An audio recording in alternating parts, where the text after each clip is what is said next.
અત્યારે જે 22ની અંદર જે વડાપ્રધાનો આવ્યા હતા ને એના પછી જિલ્લાનું વિભાજન થવાનું આખા જિલ્લાને એક મેસેજ ગયો કે ભાઈ વડાપ્રધાન આવ્યા છે વગરનાથે એટલે કદાચ આશીર્વાદ આલશે એટલે આપણે વગર જિલ્લો બનશે એટલે વિભાજન કરવાની આપણે ચર્ચાઓ ચાલી આખી બનાસકાંઠાની અંદર.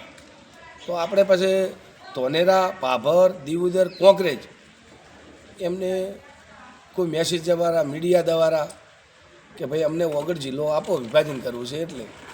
પણ ભારતીય જનતા પાર્ટીના એક રાજકીય રીતે એક આગેવાનના કારણે અત્યારે થરાદ જિલ્લો બન્યો નથી.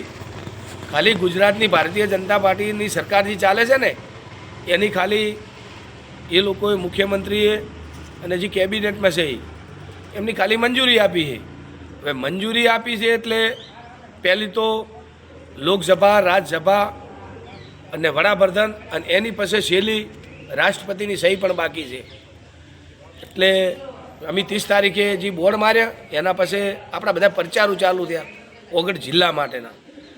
પછી ભાભર શહેર અને ભાભર તાલુકામાં મને એક ભારતીય જનતા પાર્ટીના અંદર બેઠે એક આગેવાન કે તમે ઓગઢ જિલ્લો માગો છો બરાબર છો, પણ તમે અત્યારે ઓગઢનાથના એક આશીર્વાદ તો લો.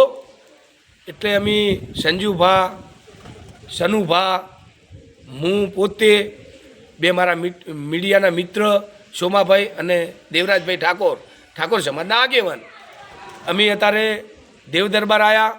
દેવ દરબારથી આપણે બાપુને મળ્યા અને બાપુએ ઓગઢનાથે અમને આશીર્વાદ આલ્યા કે હુકમસિંહ તમે ભાભર શહેર અને ભાભર તાલુકામાં જે ઓગઢ જિલ્લાની જે માગણી કરી રહ્યા છો ને એમે મારો ફૂલ આશીર્વાદ છે અને તમે સફળ થશો.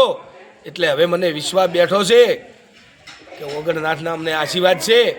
અને અત્યારે ભારતીય જનતા પાર્ટીની સરકાર, કેન્દ્રની સરકાર, મુખ્યમંત્રી ગુજરાતના અને વડાપ્રધાનને અત્યારે વિનંતી કરું છું, અમને આશીર્વાદ મળ્યા છે ઓગઢ જિલ્લાના, એવા તમે પણ આગળ જાશો, એવા આશીર્વાદ મળશે અને અમને ઓગઢ જિલ્લો આપો એવી મારી માગણી છે.